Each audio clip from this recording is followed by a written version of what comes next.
the unthinkable happened. Chief Obi, the Lion of Lagos, the man whose checkbook could buy entire villages, slowly lowered his body. His knees hit the floor. He bowed his head low, pressing his forehead against the back of the maid's dirty hand. "You called her a rat, Rose?" Obi's voice rumbled deep and steady, carrying to every corner of the room. "You saw a rat because you only look with your eyes." He tightened his grip on Sarah's trembling hand. "I see with my heart, and I see the woman who saved my life." "No!" Rose let out a guttural shriek of defeat as the officers dragged her out the heavy double doors. Sarah didn't move. She couldn't breathe. A single tear rolled down her cheek, washing away the dust of her poverty. 3 months earlier. To understand how a king ended up kneeling before a beggar, you have to understand the silence. The Obi mansion was a place where money screamed. The walls were covered in gold leaf, the cars roared in the driveway, and Madame Rose's laughter rang like crystal bells. But Sarah lived in the quiet. She was the invisible ghost of the house.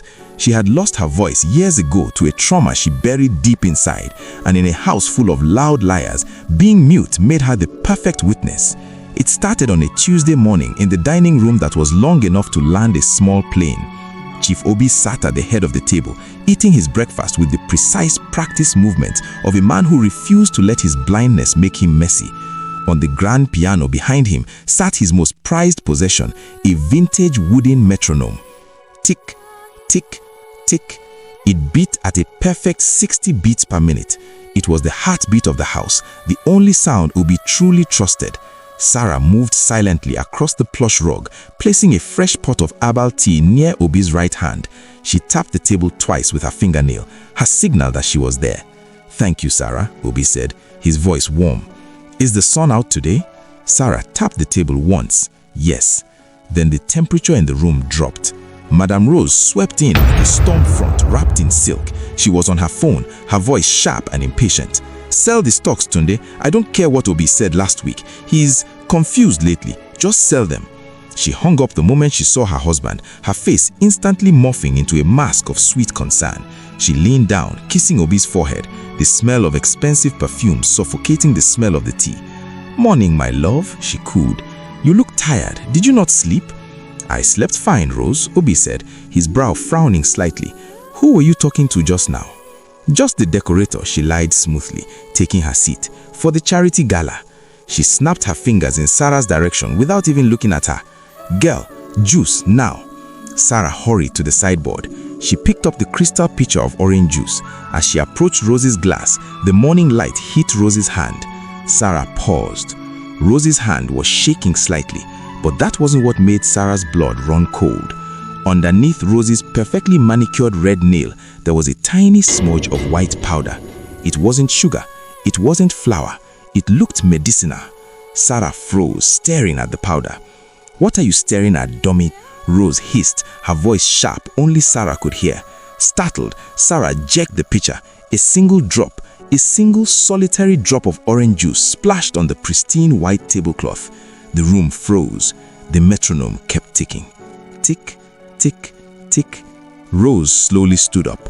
A cruel smile played on her lips. She picked up her own full glass of juice. "Oh, you clumsy, useless thing," she said loudly. "You've ruined the mood." Splash! Rose dumped the entire glass of sticky, pulpy juice directly over Sarah's head. The cold liquid ran down Sarah's face, stinging her eyes, soaking her rags. Obi stiffened. "Rose, what happened? I heard a splash." Rose's voice instantly shifted into a panic. "Oh my God, Obi, this girl, she just threw the juice at me. She's having one of her fits again." Sarah stood there, dripping, blinded by the juice. She wanted to scream. She wanted to point at the white powder, but her throat was a locked door. "Sarah," Obi asked, his voice filled with confusion. "Is this true?" Sarah wiped her eyes. She looked at Obi and raised her hand to tap the table to tell the truth, but Rose grabbed her wrist. Her nails dug deep into Sarah's skin, drawing blood. "Make a sound," Rose whispered into her ear. "Sleep in the gutter tonight." Then louder for Obi to hear. "She's silent, Obi. It's a shame. I think she's sick in the head. Maybe we should send her away." Obi sighed, rubbing his head as a headache bloomed behind his eyes. "No, just have her clean it up. My head is pounding again." "Of course, darling," Rose smirked. Releasing Sarah's hand, she rummaged in her purse. "Oily reassurance, I have your special medicine right here. It will make the pain go away forever." Through the blur of tears and juice, Sarah watched Rose pull out a pill bottle. It wasn't the prescription bottle from the doctor. It was a generic plastic container with no label. Predatory confidence. Rose caught Sarah watching. She didn't hide it. Instead, she winked. Mocking triumph. Because who was the billionaire going to believe? The loving wife or the mute maid soaked in juice? On the piano, the metronome seemed to skip a beat. Ominous finality. The game had begun.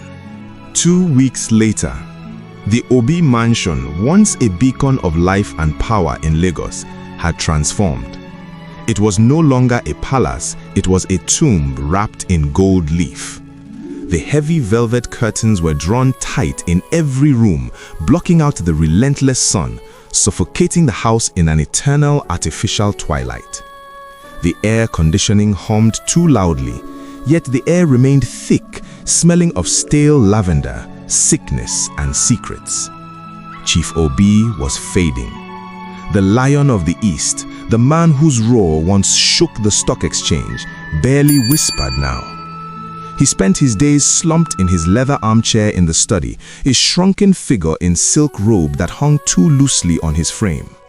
His hands, usually so steady, clutched the armrests with a desperate grip, as if he felt the floor tilting beneath him, threatening to slide him into an abyss. The uneasy hallucinations were tearing his mind apart. They were born from the white powder Madame Rose slipped into his herbal tea every morning, a slow, cruel poison disguised as love. Obi no longer trusted his own senses. He heard voices whispering in the walls. He felt heat where there was ice. He felt snakes coiling around his ankles when there was nothing but Persian carpet. And on the grand piano, the one anchor he had left was betraying him. The vintage metronome. Rose had tampered with it. She had twisted the internal weight just enough to break its perfect rhythm. Instead of a steady, comforting 60 beats per minute, it now limped like a wounded animal. Tick, pause, tick, tick, tick. To a man who relied entirely on sound, this irregular rhythm was psychological torture. It was driving Obi's blind, sensitive mind to the absolute brink of madness, dismantling his concept of time itself. Sarah watched the slow destruction from the shadows. She had become a ghost in her own life, scrubbing floors until her knees bled, making herself invisible, waiting for a mistake. She knew Rose was arrogant, and arrogance always leads to a slip. The mistake happened on a rainy Thursday afternoon. The rain hammered against the roof like bullets, masking the sounds of the house. Madame Rose had left the mansion for a charity lunch, a lie Sarah saw through immediately. It was a meeting with the family lawyers to secure power of attorney. In her haste to leave, confident that the blind man was helpless and the mute maid was stupid, Rose had left her private vanity drawer unlocked. Sarah didn't hesitate. The moment the front door slammed, she dropped her mop. She slipped into the master suite, her heart hammering against her ribs like a trapped bird beating against a cage. The room smelled of rose, expensive perfume, and cold ambition. Sarah rummaged through the silk scarves, the imported jewelry, and stacks of cash. Her fingers brushed against something cold and plastic at the very back of the drawer. She pulled it out. It was a pill bottle. But not just any bottle. It was the original prescription, the real heart medication that the doctor had ordered, hidden away. Next to it was a small plastic bag containing the white powder and a small leather-bound notebook. Sarah opened the book violently. It wasn't a diary of thoughts, it was a ledger of death. Her eyes scanned the neat cursive handwriting. Dosage, 20 milligrams daily. Increase by Friday. Hallucinations expected by Sunday. Mental incompetent hearing Monday. The horror seized Sarah's throat, choking her.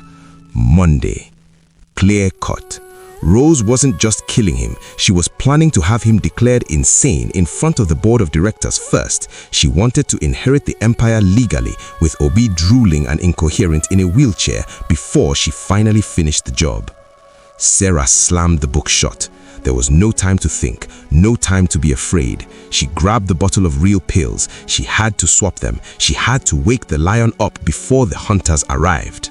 Clutching the bottle of life-saving medicine, Sarah sprinted silently down the hallway towards the study. Thunder rumbling outside, heartbeats racing. The thick carpet absorbed her footsteps, but the thunder outside mirrored the storm inside her chest. She pushed the study door open. Oppressive silence. Chief Obi was sitting in the dark, his head buried in his hands. He was rocking back and forth, muttering to himself in a voice that broke Sarah's heart. The drums. Stop the drums. Why are they screaming? Sarah knelt beside him. She reached out and gently touched his knee.